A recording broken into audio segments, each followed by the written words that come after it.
നേരംപോക്ക് വാർത്തകളിലേക്ക് സ്വാഗതം. ഞാൻ ഇബ്രാഹിം ദേളിവളപ്പ്. പ്രധാന വാർത്തകൾ. കോളിയടുക്കത്ത് അജ്ഞാത ജഡം കണ്ടെത്തി. കുന്നപാറയിൽ നിന്ന് ദേളി ജംഗ്ഷനിലേക്ക് തൂക്കുപാലം വേണമെന്ന കേരള മദ്യപാനി അസോസിയേഷൻ സംസ്ഥാന പ്രസിഡന്റ് താമരക്കുടിയൻ ആവശ്യപ്പെട്ടു. കൂടുതൽ വിശദവുമായി താമരക്കുടിയൻ ഇപ്പോൾ ലൈനിലുണ്ട്. അദ്ദേഹത്തോട് നമുക്ക് ചോദിക്കാം. ഹലോ മിസ്റ്റർ താമരക്കുടിയൻ, എന്താണ് ഇത്രയും ദീർഘമില്ലാത്ത സ്ഥലത്തേക്ക് തൂക്കുപാലം വേണമെന്ന് ആവശ്യപ്പെടുന്നത്? ഹലോ, കേൾക്കാം. ഹലോ, പറഞ്ഞോളൂ. ലൈൻ കട്ടായി പോയി തോന്നുന്നു. കോളിയടുക്കത്ത് അജ്ഞാത ജഡം കണ്ടെത്തി. അതിന്റെ പൂർണ്ണമായ വിവരം. ഇന്ന് പുലർച്ചെ 6-നായിരുന്നു സംഭവം. ജില്ലാ പോലീസ് സൂപ്രണ്ട് കൊമ്പൻ പോത്തൻ സ്ഥലത്തെത്തി ഇൻക്വസ്റ്റ് നടത്തി. വൻ ജനക്കൂട്ടമാണ് സ്ഥലത്തെത്തിയത്. ജനക്കൂട്ടത്തെ പിരിച്ചുവിടാൻ പോലീസിന് ബലം പ്രയോഗിക്കേണ്ടി വന്നു. ഇതിനിടെ കേരള വ്യവസായി പട്ടി സംഘത്തിന്റെ നേതൃത്വത്തിൽ ഒരു കൂട്ടം പട്ടികൾ SP-യുമായി ചർച്ച നടത്തി. അവസാനം ഉന്തും തള്ളുമായി കലാശിച്ചു.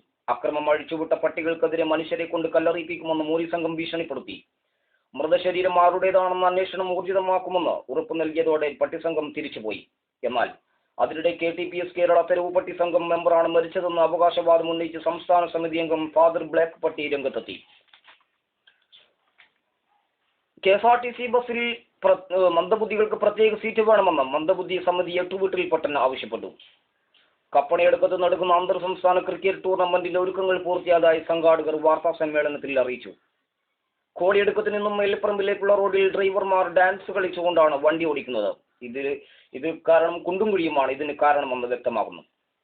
വിവാഹ വാഗ്ദാനം നൽകി പീഡിപ്പിക്കപ്പെട്ട പൂച്ച യുവതി മുള്ളംകുന്ന് പോലീസ് സ്റ്റേഷനിൽ പരാതി നൽകി. എന്നാൽ വിവാഹ വാഗ്ദാനങ്ങളൊന്നും നൽകിയില്ലെന്നും പരസ്പര സമ്മതത്തോടു കൂടിയുമാണ് ബന്ധപ്പെട്ടതെന്നും പറഞ്ഞുകൊണ്ട് പ്രതി മത്തിക്കാട്ടിലെ കണ്ടം കുഞ്ഞി രംഗത്തെത്തി.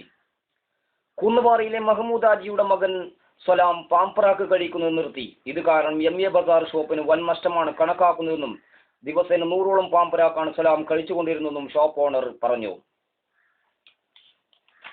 കാസർഗോഡ് റെയിൽവേ സ്റ്റേഷനിൽ നിന്നും പുറപ്പെട്ട ഫാസ്റ്റ് പാസഞ്ചർ ട്രെയിൻ പാളം തെറ്റി ദേളി കുന്നുപാറയിലൂടെയാണ് കോഴിക്കോട്ടേക്ക് പോയത്. ആളപായം ഇല്ല. മേൽപ്പറമ്പ് കൈനോത്തിൽ ഇന്നലെ നടന്ന അന്തർ സംസ്ഥാന ഗോട്ടിക്കളി മത്സരത്തിൽ യങ് ചാലഞ്ചേഴ്സ് 2 ഗോട്ടിക്ക് ജേതാക്കളായി. കൂവത്തോട്ടിയിലെ ഒരു വീട്ടിൽ വൻ അഗ്നിബാധ. 2 മട്ടിലും 3 ചേരിയും 4 ഓൽക്കടിയുമാണ് അഗ്നിക്കിരയായത്. കാസർഗോഡ് പോലീസ് കേസ് അന്വേഷണം ആരംഭിച്ചു. ഇന്നലെ വൈകിട്ട് 4 മണിക്കാണ് നാടിനെ നടുക്കിയ വൻ ദുരന്തമുണ്ടായത്. ഓടിക്കൊണ്ടിരിക്കുന്ന 2 കാറുകൾ കൂട്ടിമുട്ടി. 2 കുട്ടികൾ കളിച്ചുകൊണ്ടിരിക്കുമ്പോഴാണ് സംഭവം. ദേളി മെട്രോ ക്വാർട്ടേഴ്സിനടുത്ത് ഓൽക്കടി തലയിൽ വീണ് സാരമായി പരിക്കേറ്റ പഞ്ചസാര വ്യാപാരി നെയ്യുറുമ്പിനെ മംഗലാപുരം KMC കട്ടുറുമ്പ് മെമ്മോറിയൽ സെന്ററിൽ പ്രവേശിപ്പിച്ചു. 3 മാസത്തെ വിദേശ പര്യടനം കഴിഞ്ഞ് ഇബ്രാഹിം ദേളിവളപ്പ് നാട്ടിൽ തിരിച്ചെത്തി. അബുദുബൈ, അൽ ഐൻ, ഷാർജ, ദുബൈ, ഫുജൈറ എന്നീ സ്ഥലങ്ങളിലെ പൗരപ്രമുഖരുമായി അദ്ദേഹം കൂടിക്കാഴ്ച നടത്തി. ദുബായിലെ ദേളിവളപ്പ് അംബാസിഡർ MD സിദ്ദീഖിന്റെ നേതൃത്വത്തിൽ വൻ സ്വീകരണമാണ് അദ്ദേഹത്തിന് നൽകിയത്. വെയിലത്തുണങ്ങാനിട്ട സഡ്ഡി കാണുവാനില്ല എന്ന പരാതിയുമായി മൂടം ഫൈസൽ പോലീസ് സ്റ്റേഷനിൽ ഹാജരായി. ദേളി ജംഗ്ഷനിലെ 15 പേരുടെ തലവെട്ടിയ സംഭവം ഏറെ കോളിളക്കം സൃഷ്ടിച്ചു. ഇന്നലെ ഉച്ചയ്ക്ക് ശേഷം ദേളിയിലെ ഒരു ബാർബർ ഷോപ്പിൽ തലയിലെ മുടിയാണ് വെട്ടിയത്. ഇബ്രാഹിം ദേളിവളപ്പിന്റെ 2ാം കല്യാണ വാർഷികം അടുത്ത മാസം 19-ാം തീയതി വിപുലമായ പരിപാടികളോടെ ആഘോഷിക്കും. ദുബായിൽ നിന്നും രാജിവെച്ച് വന്ന അക്ബർ നാട്ടിൽ സെറ്റപ്പിലായി.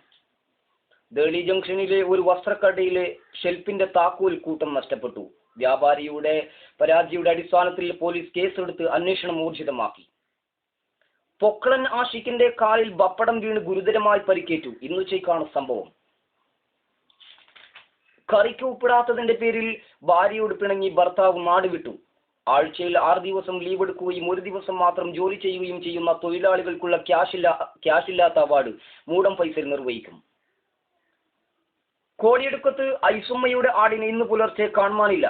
അടുത്ത ആഴ്ച കല്യാണം നടക്കാനിരുന്ന ചെമ്പരിയാടിനെയാണ് കാണാതായത്. കാമുകനോടൊപ്പം ഒളിച്ചോടിയതായും സംശയമുണ്ട്. മഞ്ഞമ്പാറയിലെ നഫീസയുടെ ആട് അയൽവാസിയായ ഐസുമ്മയുടെ വീട്ടുവളപ്പിൽ പ്രവേശിച്ചതിനെ തുടർന്നുണ്ടായ സംഘട്ടനത്തിൽ നബീസാക്ക് കുത്തേറ്റു. നഷ്ടപരിഹാരമായി 2 ചാക്ക് ആട്ടുപുട്ടയും 2 ലിറ്റർ പാലും കോടതി നൽകാൻ ഉത്തരവിട്ടു.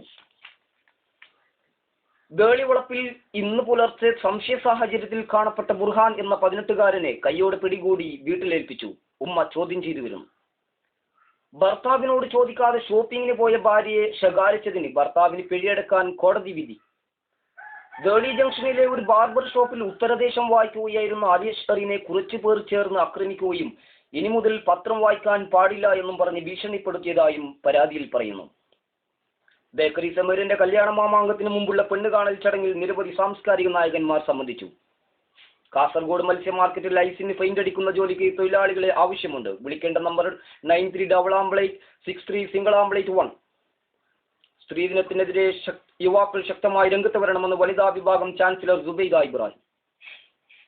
നെല്ലിക്കുന്ന് കടപ്പുറത്ത് മരിച്ച നിലയിൽ കാണപ്പെട്ട മത്തിയെ വിദഗ്ധ പോസ്റ്റ്മോർട്ടത്തിനായി കാസർഗോഡ് KMC മത്സ്യ മാർക്കറ്റിൽ കൊണ്ടുപോയി. അയക്കൂറിയുടെ കുത്തേറ്റാണ് മരിച്ചതെന്ന് പോസ്റ്റ്മോർട്ടം ചെയ്ത ഡോക്ടർ സരോജിനി മുക്കോത്തി പറഞ്ഞു.